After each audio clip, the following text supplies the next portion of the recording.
In this video, I am going to share sa'yo kung ikaw ay deck rating, on your way to promotion, or deck cadet, or maybe nasa school ka pa lang nag-aaral sa college. Okay? Now, this video is entitled General Guidance on Performing a Navigational Watch, and this video is para sa inyo.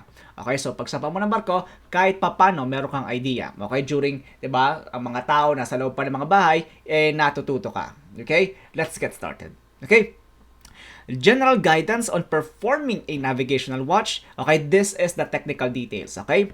The general guidelines governing watchkeeping duties of the personnel on board are those provided in the Section A 8/2 of the STCW code. You can look it up right now. Standards regarding watchkeeping arrangements and principles to be observed. Part 4-1, principles to be observed in safekeeping, keeping a safe navigational watch. Okay, Section B 8/2 of the STCW code, guidance regarding watchkeeping arrangements and principles to be observed.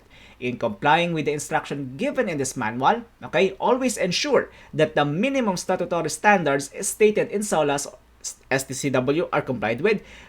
Now, for those of you na wala pang background with the STCW and SOLAS, I highly recommend you read those books. You read their publications as well.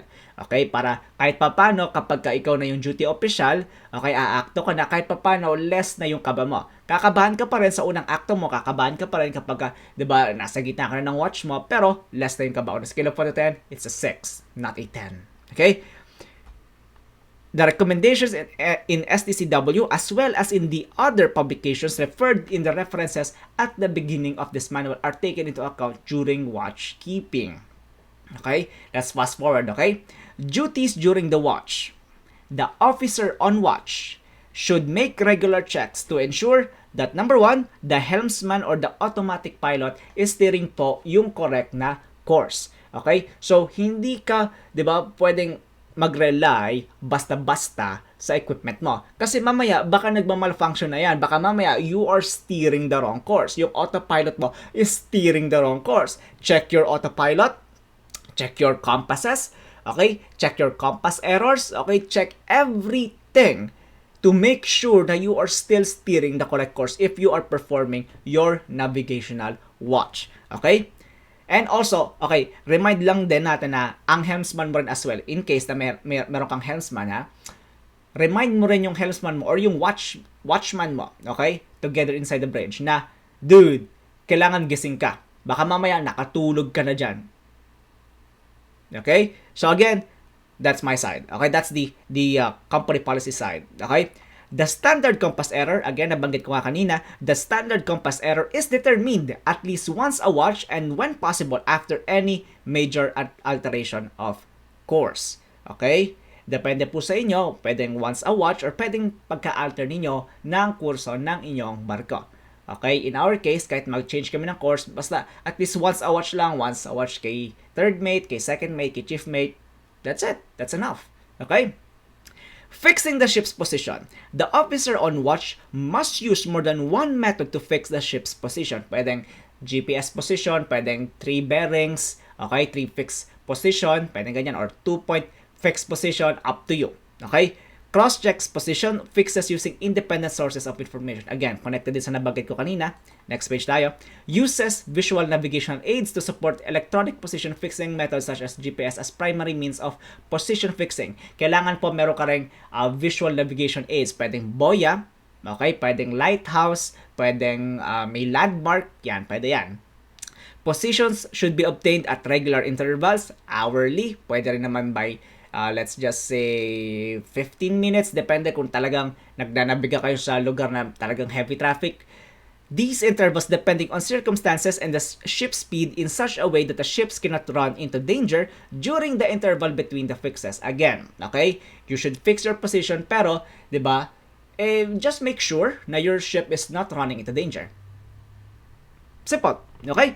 When on transoceanic voyages or open sea, the known position should be checked by astronomical observations when possible or GPS. In our case, GPS. Okay? Sometimes, ginagawa pa rin namin yung sextant, mano-mano. Okay? We still use that one. The officer on watch must complete all entries in the logbook neatly and correctly. Okay, kailangan maayos ang sulat mo, malinaw. Okay, in case man po na magkamali ka, ito ang nakalagay dito, if any corrections are necessary, he should rule a single line. Guguhitin mo ang iyong maling word. Okay, and then put his initials alongside or your signature. Okay, initials na signature. In our case, just put your initials. Okay. On no account should that entry be erased or blotted out. Bawal po yung may liquid eraser or yung gagamit ka ng white na yung parang tape. I forgot yung correction tape. Yeah, correction tape. Yan. Okay? You're not allowed to apply correction tape in your deck logbooks, ship's logbook, GPS logbook, GMDSS logbook. You're not allowed. Or chronometer logbook, you're not allowed. Okay? Kahit, di ba, isang ano lang yan, bawal pa rin po. Okay? Because mahuhuli ka ng port state control. I mean, dude, basta bawal. Okay?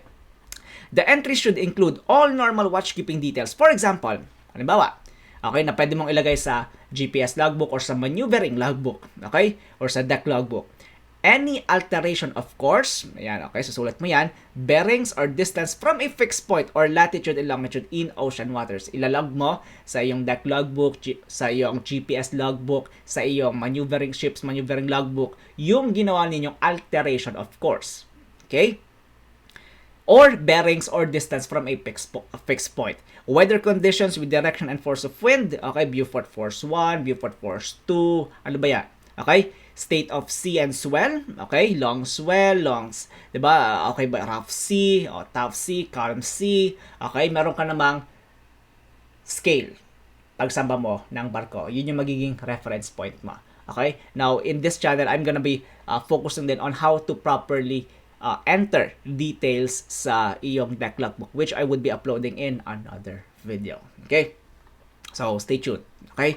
Ship's behavior in prevailing conditions. Pwede mong ilagay, ship is rolling port and starboard. Okay, up to you. Okay? Course being steered and any allowance for leeway, gyro error or set and drift. Set is the speed of current, drift is yung speed ng current. Okay? For those of you who don't know. Okay? Distance covered by log. Okay? Speed log, okay? Engine speed, barometric pressure, okay? 1013, okay? Ang standard atmospheric pressure, okay? Details of any unusual phenomena, okay? May nakita kayong alien or something, okay? Or maybe some kind of a ghost ship, okay? Up to you. Any other event which in the opinion of the officer or the future officer, which is you, okay? May influence the safe navigation of the ship, okay? After handing over the watch, the officer going off duty should, if the circumstances require it, make a tour of inspection of the ship or particular area. Okay? Now, after or before matapos ang round, o before matapos ang duty, okay, kasi ako, kasama ko si second mate sa duty ko, kasi wala na, alam mo na yung trabaho ng third mate, gusto mo nang malaman yung trabaho ng second officer, so ang ginagawa ko ngayon, sumasama ako kay second mate. Tapos, ang ginagawa namin ni second mate, ako yung pinaparonda niya sa loob ng barko. Okay, Phil, ikot ka na Phil, ikot ka na left. So, ngayon, ikot ako simula sa deck C hanggang sa sa main deck. Okay, tignan natin, ano ba, nakasara ba yung mga watertight doors, may naiwan bang bukas na saksakan, may naiwan ba na mga, I don't know, maybe may nagluluto sa galley, okay, baka mamaya napabayaan na, yan. Okay, in our case kasi, may lutuan kami sa galley na pag ginamit mo, nag-aalarma sa engine room. Okay? Hindi rin maayos ng mga engineer namin. Hindi malaman ng engineer namin kung bakit ganyan. Okay? But every time na we use yung specific na, okay, kung may nanonood na engineer right now, baka pinagtatawa na siguro ako ngayon. So, but meron kaming stove sa galley. Every time na ginagamit, yung specific na stove na yun, nag-aalarma yung buong engine room. Okay? So, again, that's on our ship, my previous ship. Okay? You round sa accommodation space, cargo hatches kung kinakailangan, main deck, okay? Or instruct one of the men on his watch to make such an inspection before the watch is relieved. Okay, again, nabanggit ko nga kanina. Determining the vessel's position. Okay? All of the vessel's navigational equipment must be used as necessary to determine the vessel's position. Okay? Radar, GPS, again, GPS, okay? ECDIS, okay? To obtain confirmed fixes, each fix shall be compared to another fix obtained by an alternate means. Okay, all fixes must be plotted on the navigational chart in use. Okay, in our case, okay, we rarely use the chart. We rarely plot sa chart. Okay? Pero nilalabas lang namin yung chart na appropriate on the area kung nasaan yung barko namin in case this 1 fails or this 2 fails. Okay? Deck logbook entries shall be made of time, distance off, and vessel speed when a beam of navigational lights aids and prominent points. Okay? Kailangan mag-create ka rin ng fix kapag, 'di ba, may nakita ka na navigational lights or aids, 'di ba? I mean, ilagay mo rin 'yan sa deck logbook mo. Oh, passing, let's say, Manila Bay Lighthouse. Yung mga ganyan. Okay, ilagay mo rin sa deck logbook mo 'yan. Okay? I mean, it sounds na parang wala namang kwenta yung detail na yan. Sige, pero lagay mo pa rin. Okay, lagay mo pa rin. You never know kung kailan nyo gagamitin yan. Okay? Whenever a vessel... Oh, sorry, my bad. Okay, soundings are to be taken with the photometer. Okay? Where you can measure yung depth ng water. When making a landfall crossing 100 fathom line, when the vessel is in unfamiliar, restricted, or shoal waters, or at any other time when soundings may assist in establishing the vessel's position. Okay? Whenever a vessel is calling at a facility for the first time and at any dock or anchorage where soundings have not been verified within the last year, soundings shall be obtained around the vessel. Okay? Magsunda kayo ni chief mate. Pero typically, okay, accurate naman. May echo sounder naman. Any new depth information so gathered shall be communicated to the manager vessel operation. Usually, updated naman si Admiralty, updated naman ang ating mga reports na nasa-send sa ating barko. So, you don't really need to follow this company policy. Okay? Dito tayo. If the third officer is not embarked, the second officer will perform the third officer duties. Okay? Furthermore, the officer in charge of the navigational watch, okay? This goes na kung ikaw ay chief mate, second mate, or third mate, okay? Under no circumstances, leave the bridge until properly relieved, okay? Saka ka lang lalabas sa loob ng iyong bridge kapag meron ka ng karelyebo or may bantay ka sa itaas. Okay, you don't just go, oh, third, dali ka na, kain na tayo dito. Wala pang nagre-relibo sa akin. Okay, alam ba si chief mate, 'di ba? Usually si chief mate kumakain niya ng dinner. Okay? Typically si third mate ang pumapalit. Okay? So bago bumaba si chief mate, kailangan si third mate nakaakyat na. Okay? So, under no circumstances, leave the bridge until properly relieved.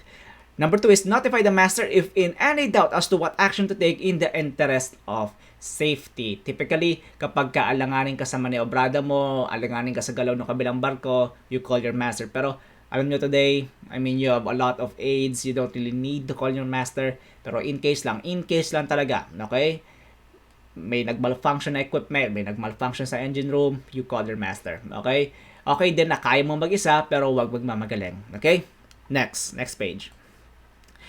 During the watch, the course steered, course made good, positions and speed shall be checked at sufficiently frequent intervals, or hourly in our case, using all available navigational aids necessary to ensure that the ship follows the planned course. Navigational lights shall be kept on during the entire passage. Okay, you don't switch off your side lights or your masthead lights. You just don't. Okay, tuloy-tuloy lang yan. Okay, pag gabi, check-in ninyo, baka mamaya, pundido na yan, o makikita nyo naman. O, pag kinabukasan, tawagin mo si Elec, or maybe si Bosun, Elec, boss, papalit naman ng bombilya sa itaas, so ipara nyo muna yung inyong radar, okay, kasi syempre may radiation po sa radar, okay, so papara nyo muna yung antenna sa itaas. Okay? Para syempre, maging considerate ka naman sa mga tao na nag-work sa Monkey Island. Okay? Ang Monkey Island po is nasa taas po ng bridge. Okay? Nasa taas po yan ng bridge. Okay? And nandun ang iyong radar antenna, X-band and S-band. Dalawang antenna na umiikot sa itaas. Ipara mo muna yon para makapagtrabaho sila bosun or sila electrician. Simple. Okay? When changing to the next chart, verify that the courses drawn match and ensure a correct transfer of position. Okay, pag magpa-plot po tayo sa chart, siguraduhin po natin na tama po ang pag-transfer ng inyong course and ng inyong position. Okay, syempre po, hindi po lahat ng charts is, na available sa barko mo is magkakaparehas kayo ng scale. Okay, hindi po lahat is magkakaparehas ng scale. Okay, number 3 is analysis of most of the collision accidents indicate that the collision avoidance rules or COLREG were not properly applied for various reasons including lack of correct understanding and interpretation of the rules. Okay, I mean dito papasok yung COLREG, dito na papasok yung accident investigation. Okay, aralin mo, ano ba, bakit ba nagkamali yung isang barko dito? Simple, aralin mo lang naman, okay? You learn from other people's mistakes and experiences. The OOW is required to make correct, intelligent interpretations and sensible application of the rules to prevent collisions so that the vessel, her cargo, and most important, the lives on board remain safe at all times. Always think, always assess. Again, may mga rules tayo dito na nakalagay sa ating bridge management manual. Okay? Now, I will be discussing more about this in a later video. Maraming nakalagay dito na, well, not necessarily applicable. And may mga senaryo na nangyayari sa barko na hindi po nakalagay sa document na you have to apply on board. Okay, so hindi po sa lahat ng oras you have to rely on your equipment or your, diba, company policy. Okay? The OOW should comply with the rules of Rule 7 of the CADETS to determine if there is any risk of collision. Rule 7 ng CADETS, risk of collision. This would include both use of radar to obtain an early warning as well as taking frequent and accurate compass bearings of approaching ship. Check your compass bearing and check the CPA of the ship. Okay, of the other approaching ship. Similarly, any action to avoid collision should be as required by the CADETS and comply with the requirements of Rule 8 in all aspects. Okay, that is positive. Okay, kailangan i-consider mo to ha. Positive, in ample time, substantial and large enough to be readily apparent to another vessel. Merong space, okay? If sea room permits, a large alteration of course is recommended. Iwas ka. Alter ka ng course. Basic. Common sense. The officer in charge of the navigational watch shall have full knowledge of the location and operation of all safety and navigational equipment on board the ship and shall be aware and take account of the operating limitations of such equipment. Alam mo yung capacity ng equipment mo, alam mo yung capacity ng, let's say, GPS, ng radar, ng speed lock, ng echo sounder. Alam mo yung limitations ng, let's just say, ng iyong autopilot. Okay, ang autopilot po, halimbawa, autopilot, nasa maneuvering point ka na, nasa, let's say, harbor ka na, hindi po recommended na gumamit ng autopilot. Okay, sa mga deck cadets po natin dyan, hindi po recommended na gumamit ng autopilot kapag ka nasa puerto ka na. Why? Because your autopilot will mess up. Usually, they mess up. Okay, iba pa rin yung mano-mano na kontrolado mo ang iyong barko. Okay, we don't take chances at all. We use manual steering. Okay, we don't use autopilot. Okay, so understand yung limitations ng mga equipment mo. Okay, that's on the deck cadets. Sa mga deck ratings naman natin, meron din pong capacity ang echo sounder, ang radar. Okay, especially ang radar. May mga times na ang radar is hindi po niya na-detect yung mga smaller wooden boats, yung mga smaller fishing boats. Okay. And let me share a story sa inyo. Bumabiyahe kami noon, kami nila thirdmate. I was a deck cadet at the time. Saan nga ba kami? Sa Chile, sa South America. Papunta kami ng Panama, pa-north kami, northbound kami. And then, maraming fishing boats along the way. Sobrang daming fishing boats along the way. Okay, so we have, gabi yun ha. So we have to on and off yung aming floodlight. Okay, or yung aming spotlight, I should say. Okay? So, kasi natutulog sila sa gitna ng dagat. Ang meron lang sila, maliliit lang na ilaw na ganyan. Eh, nasa ano ka eh, sea lane ka eh. Nasa ano ka eh, passageway ka ng mga barko eh. Diba? International sea lane.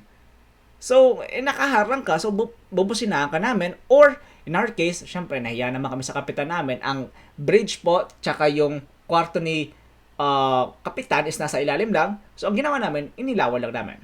Okay? So, do whatever it takes to, diba, maprotektahan mo ang iyong barko. Kasi kung hindi, mababangga namin yan. Okay? In our case naman, then, on my second ship, naalala ko rin, marami rin kaming nahuli na net doon sa propeller. Okay?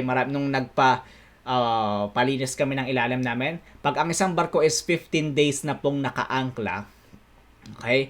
Required po yan na, well, kailangan linisin yung ilalim. Okay? Number 5, officers of the navigational watch shall make the most effective use of all navigational equipment at their disposal. Again, for GPS position fixing, for maybe observing yung mga targets mo. Yeah, that's how you do it. Number 6, a proper detailed record shall be maintained of all activities relating to the navigation of the ship by effective use of bell book. Okay, nandito lahat yung maneuvering ninyo. Okay, nandito lahat ng mga end of sea passage or start of sea, passage na logbook. Nandito lahat yung, di ba, pilot on board. Okay, consider it as maneuvering logbook na rin. Okay? Various logs and the deck logbook. Okay? Number 6, a proper detailed record shall be maintained of all activities. Okay? It is of, okay, skip tayo to 7. It is of special importance that all times, the officer in charge of the navigational watch ensures that a proper lookout is maintained. Again, dapat hindi patulog-tulog. Number 8, the officer in charge of the navigational watch shall use the radar whenever restricted visibility is encountered or expected. Okay? I mean, and at all times in congested waters having due regard to its limitations. Okay? Understand na may capacity din ang iyong radar. Okay? So, hindi ka basta-basta mag-rely sa radar mo all the time. Baka mamaya may hindi nare-read yan. Okay? Next tayo. Napila tayo matapos. When using the radar, the officer in charge of the navigational watch shall bear in mind the necessity to comply at all times with the provisions on the use of radar contained in the call regs. Understand na you still have to comply sa call regs. Okay? Number 9, the officer in charge of the navigational watch shall ensure that range scales employed are changed at sufficient frequent intervals so that echoes are detected as early as possible. Okay? May range rings po sa radar. Okay? May range rings po sa radar. So, you have to adjust it at some point. Pero kapag ka open sea, we don't really use range rings. Okay? Kapag ka ganun din naman, kahit nasa puerto, we don't really use range rings. We don't really rely on range rings. Mata-mata po tayo. Sa lagwa vista po tayo. Okay? Or binoculars. Okay? Whenever radar is in use, the officer in charge of the navigational watch shall select an appropriate range scale and observe the display carefully. Okay? Yan. Ganun din naman sa number 10. Number 11, changes of course and speed at all time and particularly when sailing in waters, okay, known to be dangerous due to currents, shows, heavy traffic, restricted waters, or other obstructions. Kailangan po, di ba, alert ka. Okay? Deck watch officers may alter the vessel's course or speed as necessary to, okay, number 1, ensure the safety or personnel, environment, vessel, and cargo. Kailangan, well, if you think na, nako, dude, mababangga yung barko ko or hindi safe sa barko ko, alter tayo na course, reduce speed, okay, or iwas. Okay? Act in an emergency in the master's absence. Okay? Follow the master's plan track, advising the master of adjustments for set and drift. Okay? Set is the direction of current. Drift is the speed of current. Okay? Avoid threatening traffic in compliance with international and local rules and regulations. Okay? Take early and decisive actions to avoid close quarter situations. Okay? Meron tayong instructions dito na, okay, deck watch officers are reminded that the closest or CPA not less than 2 miles must be maintained. Not less than 2 miles. Okay? If this is not possible and the distance is below than 2 miles, the master must be informed immediately. Now, depende po again yan sa scenario. Hindi po lahat na nakalagay dito sa libro or sa bridge management manual is you have to strictly follow. Okay, depende po yan. May mga CPA na less than 1.93 miles na lang. Okay? Usually, kapag ka nasa anchorage ka, do you immediately call si master? No. Okay, malay mo, dadaan lang yung barkong niya. Okay? Danger bearings and ranges. Danger bearings, okay, kapag ka, wow dude, kapag ka ito na yung bearing mo, delikado na. Danger bearings and ranges shall be used in navigating the vessel. Okay, dude, kapag ka ito na yung naging bearing mo, 180 dapat yung safe na bearing, biglang, uy, bakit 185 na to? Bababangga tayo. Bang! Malahura yung barko mo. Okay? So, you need to practice having danger bearings. Although, ngayon kasi, sa mga trainings ngayon, backup plan na itong mga danger bearings and ranges. Danger bearings and ranges. A buoy or any such marker liable to shift and a fixed point shall not be used as a range unless no alternative exists. Okay? A buoy or any such marker liable to shift kasi pwedeng gumalaw ang iyong boya. Okay? And a fixed point shall not be used as a range unless, dude, no choice na. No choice na. Okay? Radar danger bearings taken points of land must be selected carefully. Isolated rocks, beacons, which are clearly defined and shown on navigational charts and not subjected to shifting with winds and currents are preferable. Okay? Danger bearings and ranges. Okay? Kailangan ang iyong reference point should not be, well, not shifting. Okay? And last but not least is your compass error. I mean, halos paulit-ulit lang din ako. Okay? Conditions permitting compass error shall be determined at least once each watch at sea and at anchor and for each course steered.